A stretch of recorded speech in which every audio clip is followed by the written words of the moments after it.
2, bottom lane, like what do you do? Oner looks so good here. Are T1 gonna budge from the Senna Tom Kench? I don't think they will, but I'm curious if any of these bans budge, because there is always the opportunity now, if you're on BLG side, to say, hey, look, we're actually just going to leave open some more of these mid lane picks, so then we're less targeted when it comes towards the mid lane champion pool. But at the moment, doesn't seem like anything is different. No, it's looking very similar. As the Orianna, there is the Azir, and we'll see what the final ban is going to be, but I have an inkling as to what it might be. Yeah, I think BLG, no reason to drop the Ashe ban. I don't think you want to see Keria on that. I think that will be just pain. So it's from the side of T1, and we'll see if they follow up similarly from last game as well. Yeah, and of course, with a switch of sides, you'd think that maybe things would be adjusted, and so the Varus is going to be banned away this time around.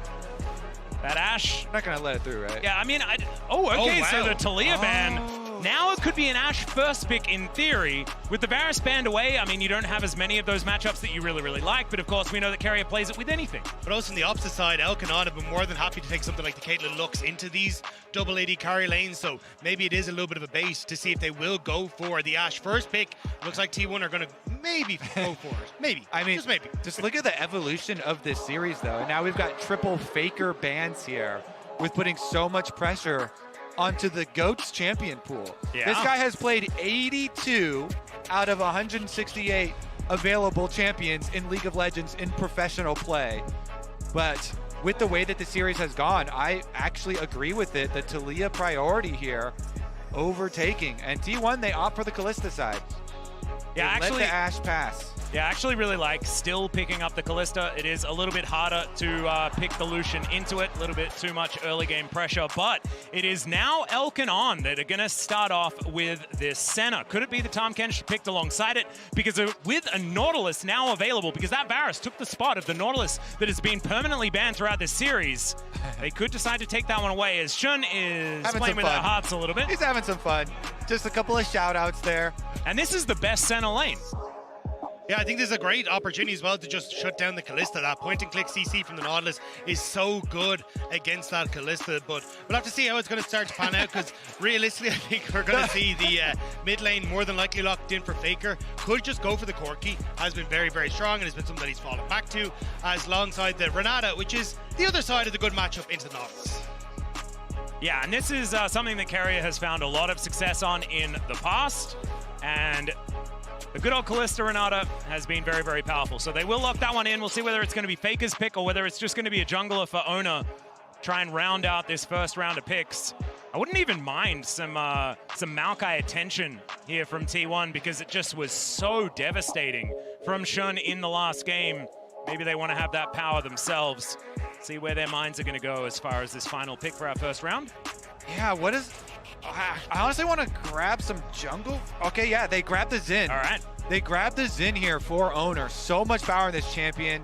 With that, plus the Kalista Renata, T1 showing we are going to do something about this bottom side of the map, and we are going to do it quick.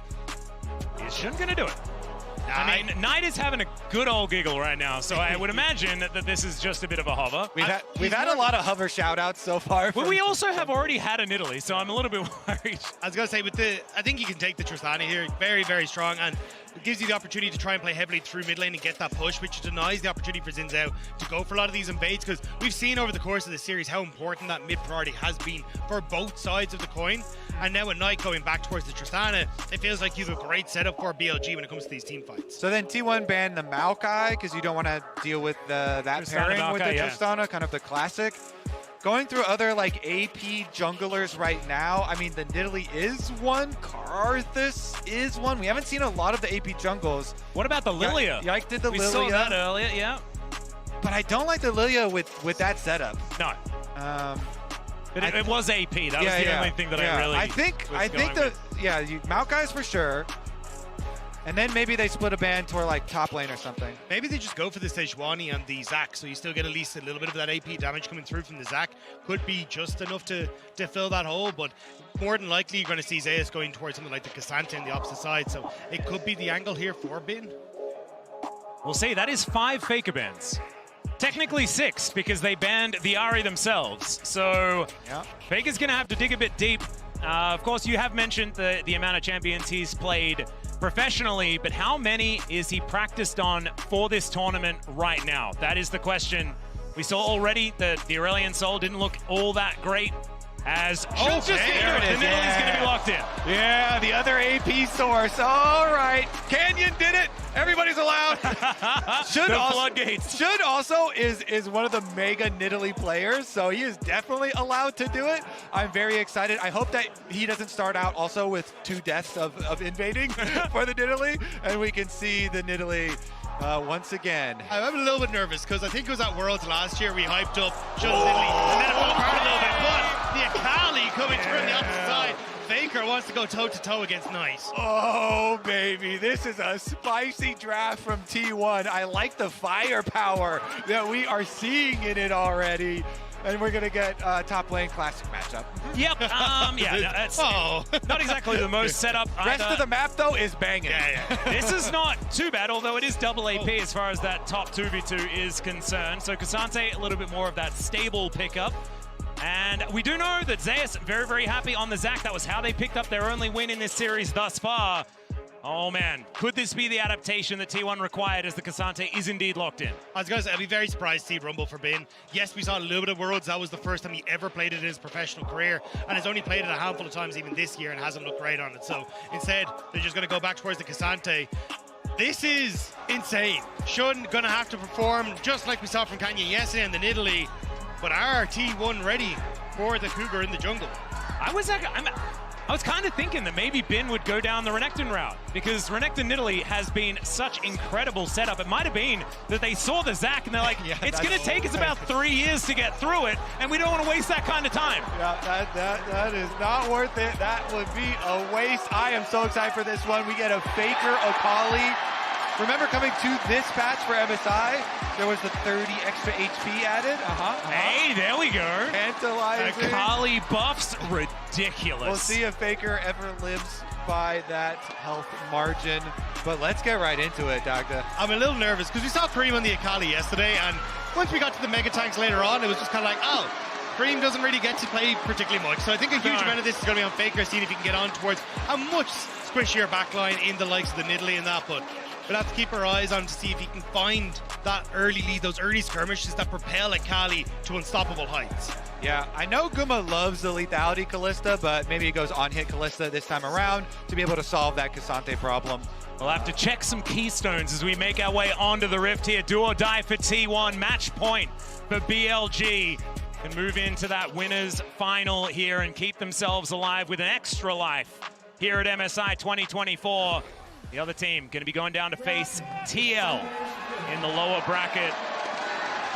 Shun, not a lot of setup for the Nidalee in this game, as he's going to land his first spear. That is the way you want to start it off, as the electrocute proc going to come in as well.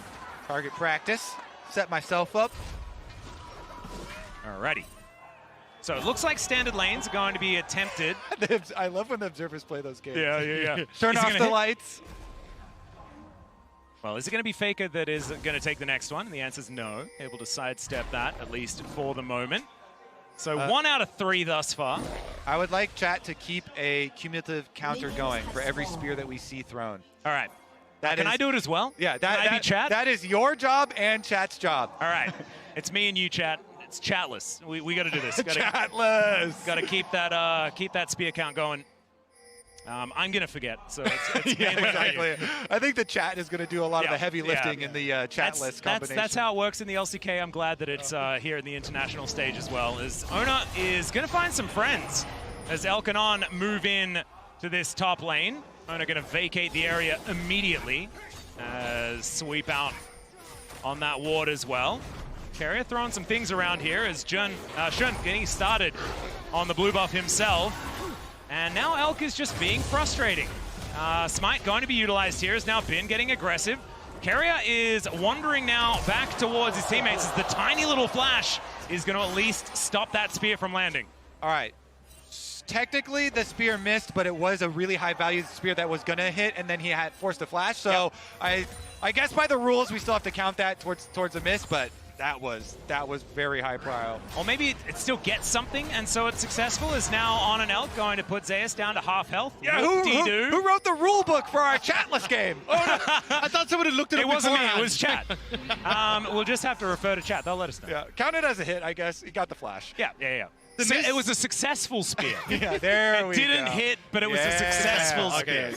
Okay. The miss, though, is for Bin. Bin hasn't managed to get any of this CS in the early stage of the game, whereas when you look at Zeus, he actually managed to farm some of that early CS and actually get the experience because you had Elk going in towards the enemy jungle, so he was just in a 1v1. And now Bin potentially going to be dove as this wave hits the tower as well. You're seeing on reset, he may just TP in to save his top laner. Tell you what, this is a good look for T1 though, because what they haven't had is an aggressive bottom lane throughout this entire tournament. Elk, okay, doesn't really want to be doing battle with Zeus here, who does have flash available. So does Elk, of course, has to use the heal first. Has now teleport to get the Nautilus towards the bottom side, try and defend Bin and make sure that he can pick up this experience. Meanwhile, guess what? Oner's gonna be the sad one again. Shun on the Nidalee, a champion really built to take over jungle camps. Gets a dream start where he takes away his quadrant on the blue side and then gets to pass by his own Raptors into your... That's another miss. That one was for sure a miss. Scuttle Crabs, though, I mean, everybody's... 2 and 5, I think. I don't know. Everyone's been juked by Scuttle Crab sometime or another. But regardless, it's still going to be dream start. You know, Shun on Nidalee power farming ahead here with the extra camps available due to the lane swap. Especially when you have the setup as well coming through from On, you can start to play pretty heavily around Elk and on this bottom side and try and look for an initial kill or at least some of these spears to hit off of your first reset. So Shun, I'm going to be keeping my eyes on to see if he does try and link up with the BLG bot lane, especially as Gumayusi and Keria are going to enter into that 2v2. So Keria more than likely going to be the person they're going to aim for. Well, Zeus picking up blobs and stuff like that here towards the top side as Shun in position. Let's see whether he can find some sort of engage opportunity. Bin pins him against the wall. There is a spear connecting, but the elastic slingshot, it comes out. The flashes both going to come on through here as that spear is going to miss. So 3 and 6 is my count, I guess. Woo, okay, I'll go with that. It's going to be a flash, so a successful game. Incredibly close there. Shun almost able to chase down. Meanwhile, mid lane, Elk's going to pay a visit here to try and punish this Akali even more. Yeah, Piercing Darkness coming on through there as Faker backflips, collects himself the minion as well with the return. Will have gotten through to level 6 though, essentially. Will be fine to just reset here, TP back in off of his first purchase and be relatively fine. So Faker kind of making it through the worst part of the laning phase. Is even going to stick around now to pick up this wave with Keria's help. Oh, actually finding a little bit of damage here on Tonight. Not wanting to go aggressive with Elk in the area. As he's going to be snared once again. And there is the plate going on over to both of the AD carries here on BLG's side. Bin is behind a turret. As Zeus did make his way back. Great handshake there from Keria as Elk going to be burning down. Shun turns up. And now in goes Oner, finding the opportunity. Wind becomes lightning, connects on to Elk as now Faker looking for that opportunity. Dives on in. He's going to have to move back. Does connect with the minion that he'd already set up to make his exit. Yeah, Elk blowing his flash too. Shun is... Yeah, speaking of flashes, Oner has to use his to get himself out of the way as well as Knight, unable to get into range for any of these autos. Needs to draw more beads, I believe. Maybe the red buff could have been the slow, but not quite able to get in range there. Shun has to back away, but a massive amount of aggression around this mid lane. Elk even have to burn his flash again. It has not looked too good for him on this Senna thus far. Getting jumped on by Zeus on the top side, now burning flash again. This Senna definitely needs to find a home where she can get some souls and get a little bit of experience for herself. And that home better be far away from Faker. A level 6 Akali, and a level 3 Senna with no flash is definitely a death sentence there. So we'll return to top side though with Zeus with level 6 advantage on Bin, is trying to press it. Yeah, being able to throw his body around just a little bit here, collects the bits of it that fall off as well, and that is going to allow him to even out that trade. This plate going to be picked up for Keria and Gumayusi. They're going to help out Oner taking down this first dragon of the game. And Elk will now just find Zeus, who will get snared. There are 3 members of BLG in the area, but Elastic Slingshot, one heck of an ability.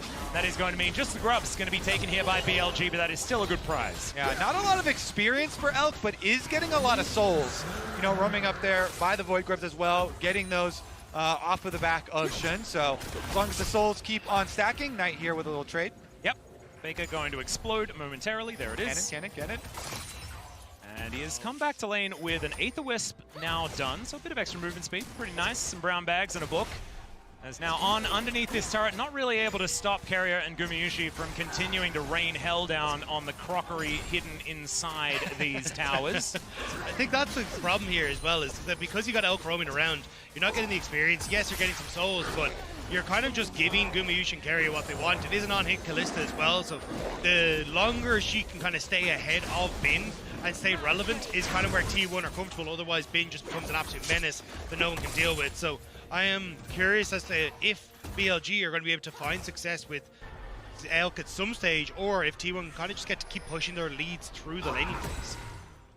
Yep, they are going to focus the experience onto On here, so maybe a Giga Nautilus will take effect. Shun is making a pass. Seen this one before, as Zeus now just trying to move himself back. The Q doesn't really connect. There's the all-out as Zeus is bouncing, and he's got Cell Division, so he was never in any trouble at all, and they're not able to get the passive either. As Faker doesn't find the backflip, and so Knight is going to be absolutely fine here in this lane. Faker going to now look for another back, get that health bar back in order. And this Akali will be a threat in the earlier stage. I'm just really worried that Bin is going to be absolutely immortal as this game goes on. Thankfully, of course, Gumayusi is the on-hit variety, but Kalista just isn't really a tank shredder. It does feel a lot like BLG are going for the, hey, we just want to prevent ourselves from dying. You have On who's going to be strong, Bin who's going to be strong. Even the early Hex Drinker coming through from Knight, it's a do not get burst out and we win the fight. As long as we can keep ourselves alive in the backline, we're going to be okay. So I think Elk going to be the one that's really struggling this game, and it'll be on Knight to try and carry those fights as the main DPS in the backline. Oh, this is so dangerous for Keria. Spear is going to land. Good flash as the pounce was coming through. But Keria still having to use that very valuable summoner spell in order to escape. All right, unable to push the wave out as well. This Giga Nautilus that's been soaking up the 2v1 pressure here with his Bomby Cinder, able to push out. Well, Zeus moving up behind the turret here once again. Seen top laners just not really caring about where minion waves are, and Zeus presses W a few times and is going to be absolutely okay. I think next play too, T1 and Faker especially, going to look to use his ultimate and look to, try and execute one of these bot side members, namely Elk, searching for either Elk or Shun.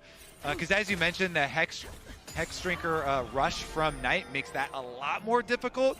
So look for one of these other squishier targets around to try and go for those combos. Oner here, moving in with him, multiple control wards around mid lane, used to get some vision, and used to try and invade and see if they can find those targets. This is the smallest Elk I've ever seen. Like, there are some that are as big as cars or trucks, and then I look at this one, I'm like, you are 2 levels behind the enemy support. You have no access to an ultimate. You're kind of just wandering around and dawdling, hoping that you can get some sort of experience. 32 souls, though. Yeah, I mean, look, he needs to get some grass. That's all I'm saying. There has to be something that he can give this Elk to speed He's along. grazing in bottom lane now. A little bit of grazing. Catch back up. At least get his level 5. Okay. What's the grass equivalent of steroids? How do we get them to Elk in the bottom lane? I'm not sure. That spear is going to land beautifully here, though, as Shun going to force out a backflip there from Faker and also get him relatively low. Shun looking for some more camps, as we can see. And Knight takes a turret shot. Keria in the area. Almost rhymed, kind of cute, as he is going to step on that trap, now moving back towards that top side of the map where Gumayusi is lying in wait. Oner also somewhat in the area, but Knight is really starting to tear through these turrets. And with these grubs coming up once again, it's going to be BLG looking for an opportunity there to be able to really lock down these turrets. Faker finding the 5-point strike as Oner moves on in. Shun still lurking, and the spear not going to quite connect there. Don't have the count anymore. Hopefully chat's going to be there for me. These should go to T1 because, actually we're seeing a walk-up from Zeus in the river right now, but they should go to T1. On does not have teleport. So Zeus going to turn it into a 5v4. These should definitely go to T1. Yeah, you can see Zeus just moving towards Knight here, decides that he wants to head towards the Raptor camp and is going to be able to head over there. So Void Grub's going to be collected, like you say, by Oner, but another plate going down here for Knight in the mid lane. More money to the Tristana is great news for BLG. It's going to have so much DPS, so much turret destruction power. And you just get to keep up this pressure as well because Knight's able to shove in mid. You continue to put pressure onto this bottom side jungle. Steal away camps. On will be fine. He should be able to just hook himself out. There you go. Although, Giga Nautilus. Giga Nautilus. He's the same level as the enemy top laner. He's the same level as the enemy solo He better laners. be. Elk is still level 5. Giga Nautilus. This is the way. BLG. They rotate down for the dragon, but T1. Yeah, Keria noticing that this is going to be very low. That is the steal for Oner, though. Says thank you very much. And they're not even going to go aggressive onto him because he's got flash. Could have just got himself out the back end. What a power move. Keria just drops the ward in. Instant W from Oner. Jumps right in. Thank you for leash. T1, they were able to get the grubs and continue their dragon stacking. This is actually very big for the comp here for T1. Oh, God. If they get a mountain soul, that's Zach with a mountain soul, I do not want to see that. I mean, if you flip it though, if BLG if Bin gets one, he's never that's dying. terrifying. Exactly. Giga Nautilus and Bin going to be a major issue when you get Giga Bin into that position as well. But I think this is where we're going to see more pressure in this mid lane. Knight going to be able to get this mid lane turret, and then you can start to open up in side lanes. And if you can keep the 1-3-1 in position, then you're good. But this is just a fantastic steal from Zeus. They see the ward go over, and even with the burst that you think Shun should have, Oner just times it beautifully and steals that one away. Yeah, really nice. I mean, you could not steal that with a pure smite because he timed his Q auto with the smite immediately, and the last HP I saw was 977, so really good combo there from Oner. He's got his timing down. Yep, cleanly done. Sundered Sky now completed as well. Kabazin's out. Gonna be feeling pretty good about where he's at in this game. Blade of the Ruin King completed here for Gumayusi as well. As Elk not quite able to stop this Kalista from bearing down on the turret. Keria turns up as well. He'll be absolutely fine. So Knight getting to work in this top lane, and the split push should certainly be something that BLG can do, especially in a 4-1 with Tristana in the side lane. Very scary stuff. It's just use the teleport to get towards that top lane, and that turret is very low. As is this one. I mean, all these turrets are sort of limping through life right now. And Gumayusi going to be able to clear out the wave, but BLG, they can move to whichever lane they would like. So much of these minions are in their control. As another few are going to miss there as Zeus trying to go aggressive onto Bin. Pick up a few of these blobs as now T1, speaking of aggressive, positioning themselves. Nice. Spear going to connect there from Shun as the Wind Becomes Lightning missing. Looks very close, to be perfectly honest, as now T1 just moving towards the mid lane, and we won't have the action that I was thinking might be happening. BLG just want to play it slow. They know that Knight will be able to chip away at the turret. Vaughn will get control over mid, so there's no pressure on them to try and overforce things. Just look for a hook on an isolated target, look for a Nidalee Spear, and Right, Oner goes. Just diving on forward, he does get rooted. But looks like Elk is going to survive for the moment. These spears really getting avoided now as Bin taking that turret shot, didn't really want to. Audacious Charge comes in yet again as he pounces away. And we're just testing the waters, everyone, just testing. And we haven't committed to any of these fights just yet. This one definitely not a commitment. You can see that Bin losing a bit more health, but I don't know whether Zeus is going to be winning fights. BLG definitely want to make sure they're winning this. A match against Gen G up next if they can try and find it, but Spear goes wide. Yeah, picks the gap as the Rift Herald going to be secured here by T1. Muscling a little bit back in this game. Yeah, inner route towards the mid tower, though, is acquired for BLG. They're going to push out the wave first. How hard do they want to press? The tower's so low, but it's hard for them to step up.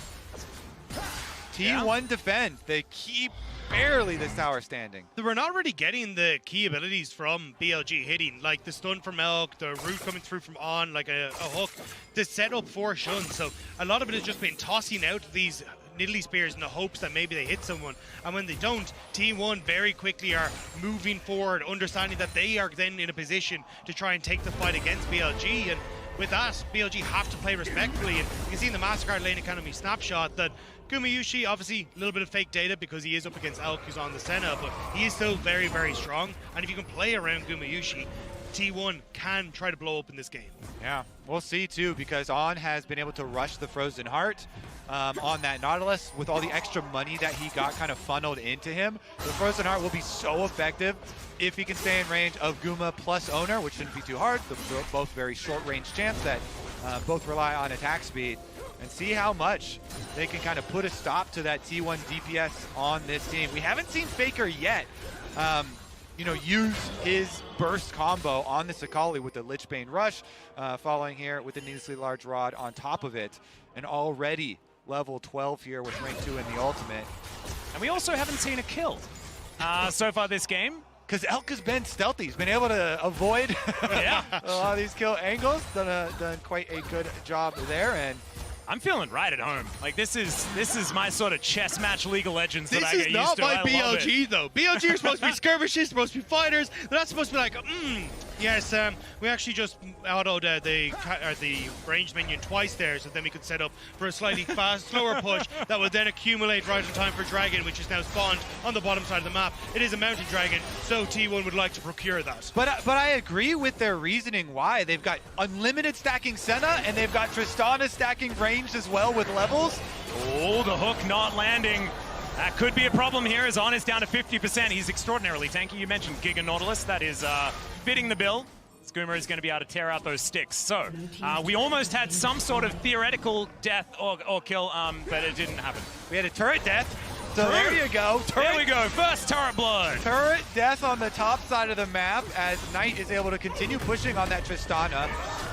We get a slight intervention of the aggressive living of these tanks on bottom side, but still, you know, BLG with a Tristana and a Senna scaling continually here, you know, both these champions continuing to acquire range the longer this game goes on. They even are able to bully in here, and they've got priority on Dragon. I mean, Faker has teleport, but is he going to use it? Yeah, vision available here as Elk. Wind becomes lightning is going to connect. There is an ulti. Great knock-up as On is going to have to flash to get himself out. Knight is now being kept out of this fight as well as now Faker has his mitts on him. The Dragon down to 50%. Another W going to be connecting there. The Dawning Shadow, and it should be first blood as Gumayusi will be taken down. It's Bin that grabs the first one. Faker tries to get out of there, and T1 are now just going to find themselves lying on the ground as Zeus, not anything he can do, and he might split up, but he is still very dead. Shun's going to be able to lock that one down, and it's two quick ones for BLG and a Dragon. On was missing the hooks to give T1 false hope. He finds the crucial one onto Gumayusi, sets up for Shun's spear, and immediately BLG pounds. They take the kills, and they will take the Dragon. They're just gonna run away with the map now. I mean, they're even gonna get the last outer tower. All three outer towers down on the side of T1 now, not to mention BLG picking up their Mountain Dragon. Let's take another look at it, because Giga Nautilus is the Giga Star here once again. On goes right at Guma, full length on the Nautilus ultimate, and good night, buddy. Senna ultimate was immediately followed over the top, and with that lead, I mean, if you're going to assassinate the enemy Kalista right off the bat, then it's easy for everybody to follow through, and BLG immediately takes so many rewards. That's the Kalista has to be the tank shredder, has to deal the damage, and gotta flash those. You just can't, you gotta flash them, and you cannot get caught out at the start of the fight. And now with BLG taking all three outer towers, you've got 2 items completed for Bin, 2 items completed for On. It becomes way more difficult to deal with these mega tanks on BLG, and Faker is just not going to be able to do so. He's 0-0-0 on the Akali, an item and a half to his name.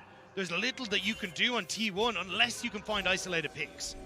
It's going to be hard for Faker to find any control in side lanes as well. Bin is just getting bigger and bigger, like you were talking about, a couple of items being picked up. And the fact that he collects the first blood as well as an extra assist is going to mean that as these Drakes keep getting stacked, if BLG keeps control of this game, may have slipped out of the grasp of T1. They're going to have to make some moves to get them back into it. And I think it has to come down to this man in the mid lane. Faker has really just ripped victory away from the jaws of defeat in their most recent series. He was the hero against G2. He's going to have to need some of that energy, find these backline targets, and get some assassinations. Yeah, namely, he's trying to hunt Elk and Shun. They're so elusive, those targets, though. I think that Knight here with the Hex Drinker on the Tristana and his flash is just too safe. It's really hard for him to find an execution onto the Trist, but maybe if he could find one of those other 2 squishy targets that don't have great outs right now. But that's why BLG are playing so safe. You can't really contest towers. Knight clears out waves too quickly. On is clearing out waves too quickly. You just don't have the range that you need to contest. Every time you step up, Shun is coming out of the woodworks to toss spears at your face. So at the moment, BLG are like, cool, we will just hide underneath our towers, poke our heads out every so often if we think we can maybe get a tower or an extra jungle camp, and just play for the dragon stacking that's going to make our tanks unkillable. Well, T1 with a bit of a shove here into the mid lane. Shun throwing some spears around, but connecting on the minion wave. That hook, oh, just going for the opposite juke. Doesn't actually come on through, and T1 are going to have to back away. The minion wave just evaporates. And even just with that, he got Guma's heal. On here, on the Nautilus, just walking up menacingly, getting small cooldowns. And then he can rely on these Nidalee heals from Shun, so he gets right back to full health. At BLG, they just feel like they have so much control in this game. And T1, there's not a lot they can do to put a stop to some of the scaling of the Tristana, who's already the gold leader in the game. And Elkir is almost at 80 souls, looks like 75 or so. Of course, every 20 you get your nice range bonus, so it's really going smoothly for BLG, and it's up to T1. Yeah, they have to find something. The course of this series, of this game right now, must-win game. And it has to be a pick, or it has to be some way to force BLG out of their comfort zone, which is underneath these structures. Maybe you can try and hyper-force a Baron that draws BLG out, but in a straight-up front-to-back, I favor BLG. They have a significantly stronger front line in the tanks, so it kind of falls back to find a pick. But with mid-tower still standing, the two side lane towers still standing, how do you even get the deep vision you need to look for picks onto BLG? Right now, at least, T1 have vision on the Baron. There is that. Control Ward is now in that pit as Gumayusi moving on in. Keria looked like he was slightly overextended, but he is going to be A-OK. Spear just narrowly going to be avoided. It's BLG trying to make the map as dark as possible. Nice spear connects onto Faker. He'll be okay. Shadow Flame now done, so second item in for the Akali is now Shun. Aggressive once again. Gumayusi throws one auto at him. That is about all they're going to find for the moment. No commitment to any fight right now as Knight moving in from that top side. And now Faker tries to find his opportunity. They take down Shun. There is one in this fight as now Elk. He could be in trouble as well. Makes it underneath the turret. And now Gumayusi, this is his time. He's hopping mad underneath this one. Oner going to do the same thing as Faker. Backflips on top. Not going to be the bailout there for Oner, and they take their first turret. T1 are alive. Keria takes it upon himself to change the course of this game. Will it be enough to change the course of this series? He flashes in, he finds Shun, one of those two targets we were talking about for the execute for Faker, and Faker comes away with two. Gumayusi gets caught though. I don't know if they'll be able to do much about it. Dragon is up and available, and T1 immediately looking for the big objective. This is the biggest part, the fact that they can now get themselves soul point. They can stop these mountains from being stacked up. Wow. And T1 will be able to lock that one down. It is still feeling so narrow here for T1 to try and tightrope walk their way towards silver scrapes. But there is a possibility. So crazy there. Keria, the timing, they know. Dragon coming up, they gotta make the play now. He sees the angle, flashes on him immediately, and Faker is here for the follow-through. These two. Great ward from Keria there. Spots him out and immediately goes over. Uses the ultimate. He doesn't go the way I think he was hoping to, but still gets the play that he wants to. And then Gumayusi able to play forward. On is tanky, but when he's tanking 4 members of T1 right now, just isn't enough. Oner though, going a little bit deep to set up the play for Faker, but ends up giving his life in the cross. Yeah, it's another hero setup for Faker. Oner's like, Faker, sir, you landed the shuriken, I will go in. Sir, yes, sir. Yes, sir, yes, sir, I'll go get you another kill. Oh, you need another kill? Okay, here we are. The shuriken lands, you gotta take that flip. Them's the rules, and that got them the objective. It got them both objectives, the tower and the dragon. So the hope here for T1, just prying their way right back into this game. And they may have just pried open opportunities to get into the jungle of BLG as well. That mid tower being down means you can start to push that vision line a little bit further forward into BLG's jungle. Look for some of the plays off of Faker as he continues to get control over the side lane. And having that Shadow Flame completed as well is huge for Faker if he wants to try and assassinate people. He desperately needed to start to get that gold into the assassin. Yep, and as this game goes on, Shun is going to find himself less and less useful, right? Like, this is the real time, right? It's mid-game where the Nidalee can really start to put a clause in. With the fact that T1 have found themselves at least a fight. Could be an opportunity here as there's a flash depth charge to come out from On. Faker getting underneath the turret, does have the shroud, I believe, but no, he's not able to get into it, and Shun's able to lock down the kill. Right as I was saying it, they're back on the board. TP in behind them though. T1 do not want to let BLG go for the Baron. Wave and bot side isn't in a position for BLG to really capitalize. He has his teleport. Could be an opportunity. Hook is going to land there, and it's just not going to be anything here for T1. The cell division comes down, and T1 cannot find any opportunity. That is going to be Gumayusi using that Fate's Call to get Keria out of dodge. But Keria, I don't know about that one, Keria. The hook is going to be there once again from the Giga Nautilus, and T1 are just falling apart. Dawning Shadow flies in, and it's just going to be BLG wandering back towards what feels like a free Baron. This has got to be free. Oner, maybe he could work some magic. It would be Psycho, though. Oh, dear. There is Gumayusi trying to dance his way out of this time, but Bib's just going to execute him. Look at Oner. Oner, he knows the game is about to be lost, so he's trying to sneak his way over there. Knight says, no way you're getting through this jungle. The Baron is ours, and it all started with BLG sending the hit squad for Faker. 4 members, everyone spamming flashes and ultimates, and they took down Faker, and then were able to chain it into the rest of the map. BLG knew it was their moment. They knew they had to take down the GOAT if they wanted to take this across the finish line. And Knight flashes the JDG icon. He says, I am the defending champion of MSI. I am the MVP of the LPL, and I am not losing this series. Probably a little bit of a shout out to Yagao as well, his friend across the JDG, who for a long time was with him. But yeah, Knight has replaced him quite a bit. And it's probably for plays like this where he's able to follow up so successfully with On here. The spear from Shun, the hook from On, the death onto Faker, and the immediate TP from T1 as they desperately want to try and stop this, but they're so separated. Yeah, and that play was lost from the very beginning for T1 because Bin had teleport. Yeah. The Cassante right now was split pushing. He didn't even have to come teleport. Keria, I don't know what that was. I think Keria thought he might have had some sort of angle, but they just didn't have anyone there. There's not going to be any opportunity. Now BLG with this Baron. They've already taken out the inner turret on the top side of the map, inner in the mid lane. Look at this gold lead. It is approaching 10K.